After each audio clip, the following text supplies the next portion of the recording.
Taupiri te moanga, Waikato te awa, ko Marilyn tēnei, kia ora. As you've heard, when I was very young, I was elected to the New Zealand Parliament. And at that age, you learn mostly by listening to others' stories. I remember a woman who'd been injured in a farm accident, and it was coming up to shearing time on the farm. And she had to be replaced by a shepherd, by a rousey in the wool shed, and of course there was still someone needed to manage the household and to prepare the food for the shearing gangs. And her mother came to help with that. But the family got no compensation for the mother because that's what mothers and family members are supposed to do. One year, a company called Gold Mines New Zealand applied for a prospecting licence on our beautiful Mount Pirongia. It is a mountain full of extraordinary ecosystems, of virgin native forests. It produced oxygen, it was a carbon sink, it was a home for endangered species and for pollinating species in the farmland around. And the mining company put up this great economic prospectus that was about how much money could be made from mining our mountain, about all the growth and development that would show in New Zealand's budgetary forecasts. And we were just left with the language of all that we valued about our mountain. Fortunately, we stopped. And then I remembered a woman who had 3 children under 5, who was caring for our elderly parents.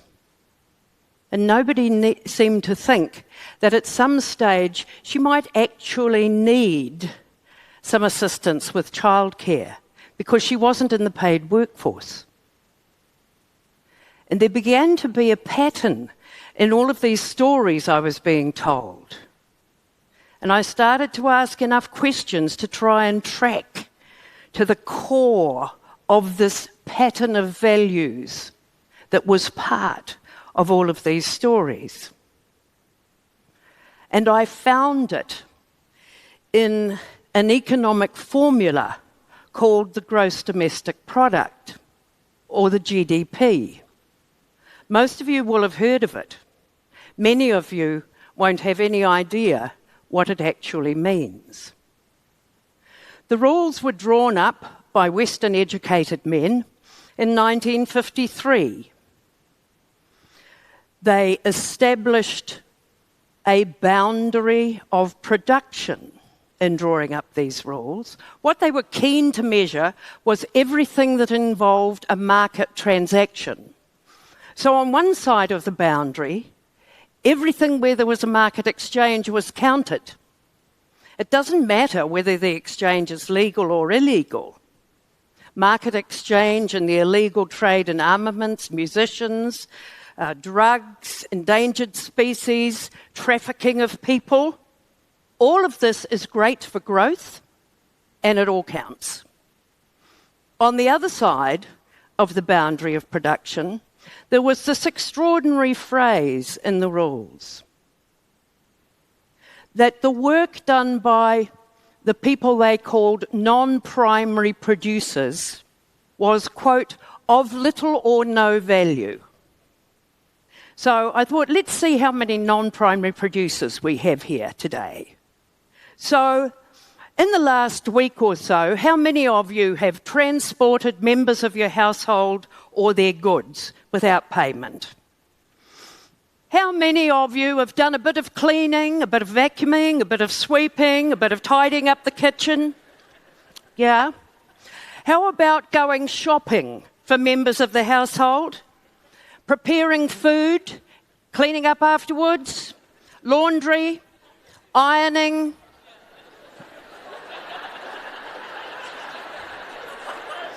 Well, as far as economics is concerned, you were at leisure.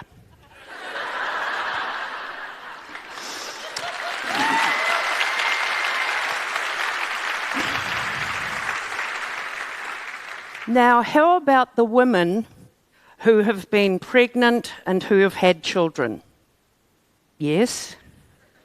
Now, I really hate to tell you this because it might well have been hard labour, but at that moment you were unproductive.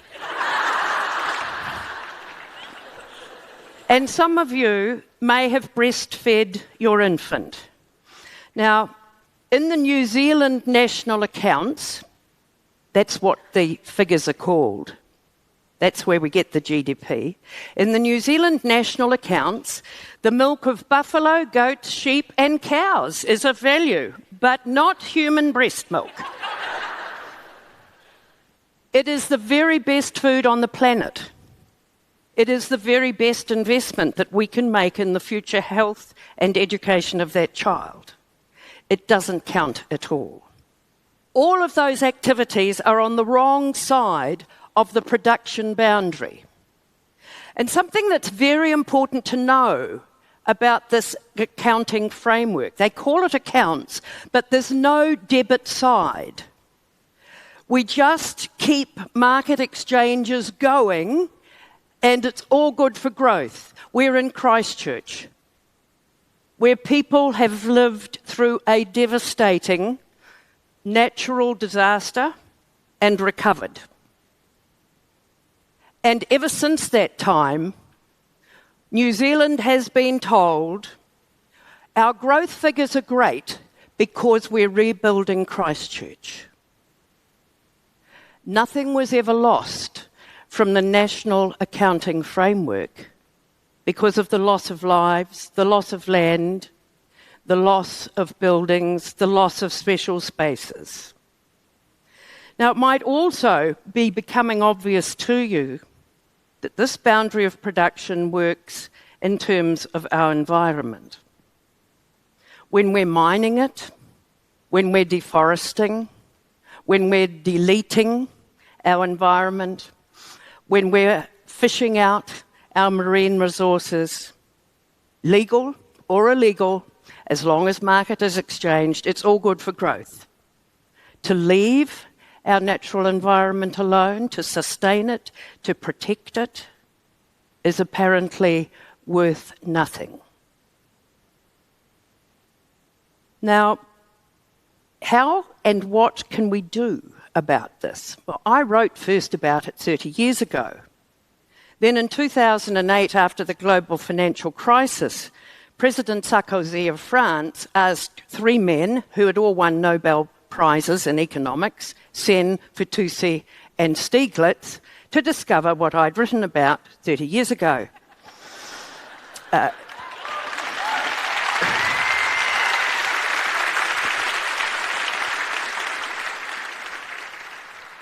Relying on per capita GDP, relying on these growth figures, they said, doesn't appear to be the best way to proceed to make public policy.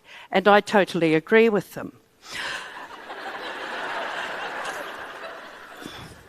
One of the things that you notice about these rules, they are revised 1968, they were revised 1993, 2008, is that the revisions are mostly done by statisticians, and the statisticians do know what is wrong with their data. But hardly any of the economists ever stop to ask that same question. So in 2019, the GDP is in even worse shape. You see, to measure GDP, you have to assume that some kind of production or service delivery or consumption occurs inside a nation state, and you know where that is.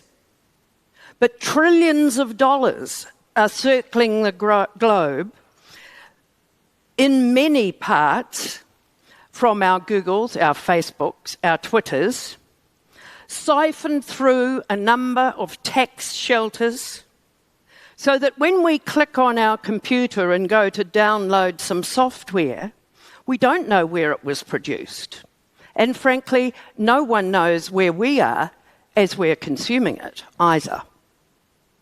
These tax-free havens distort the GDP to such an extent that about 3 years ago, Europe looked askance at Ireland and said, "We don't think you're reporting correctly." And in the next year, their GDP went up 35%. Now, all that work that you're doing when you were at leisure and unproductive, we can measure this, and we can measure this in time use surveys.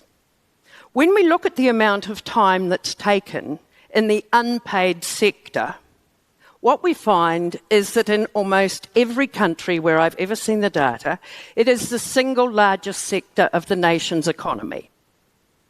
In the last 3 years, for example, the UK statistician has declared that all of that unpaid work is the equivalent of all manufacturing and all retailing in the UK.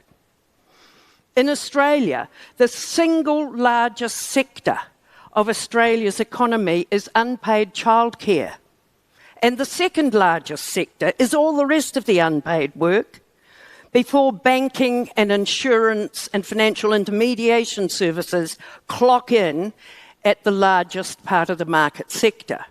Just last year, the Premier of the Victoria state of Australia declared that half of that state GDP was in fact the value of all the unpaid work.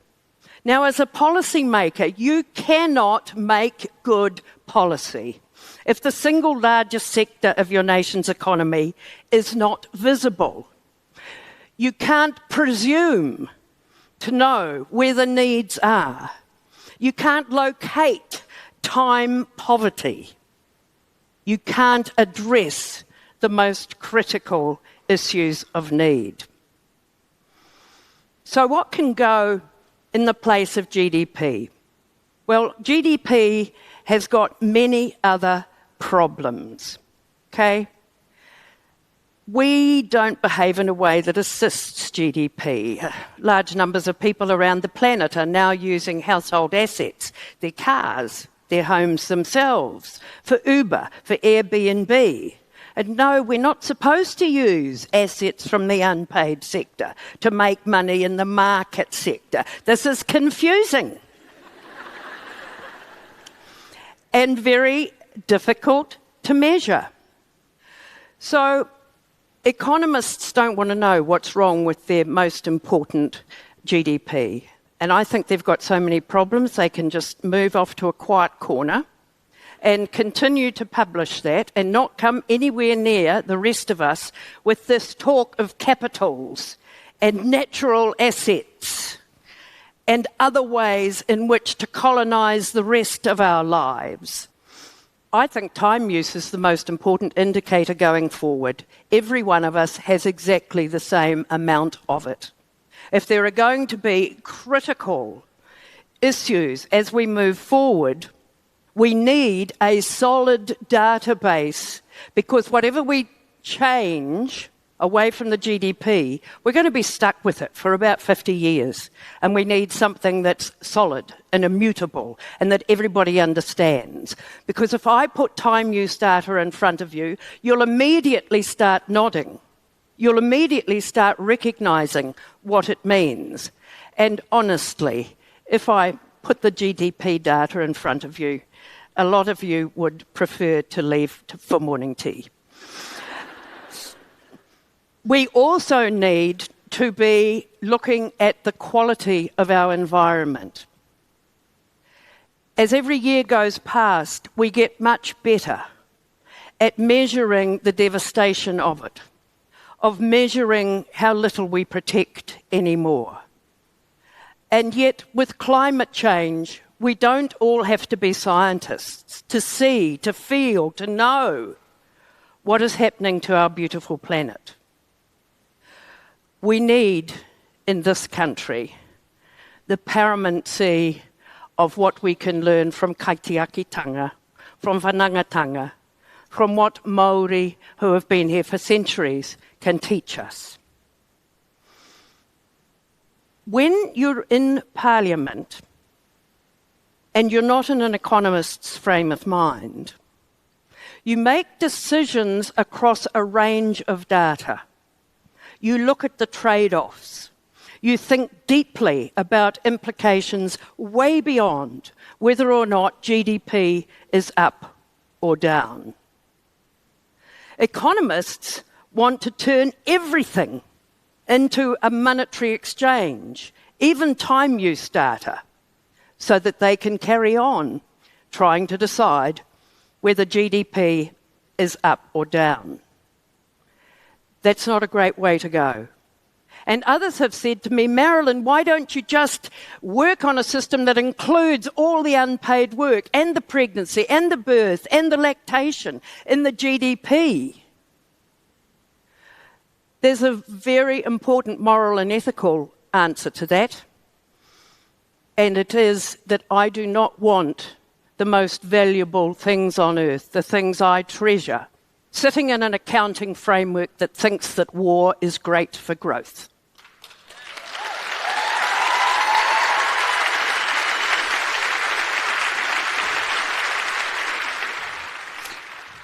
So from now on, whenever you listen to the news, you're not going to go blank when they say GDP. You're going to think, I know what they're talking about and it's not good. I know that there are alternatives. And I'm going to spend my time correcting people, talking to them about this value base and talking to them about what the alternatives can be. Because humankind and our planet need another way. Thank you.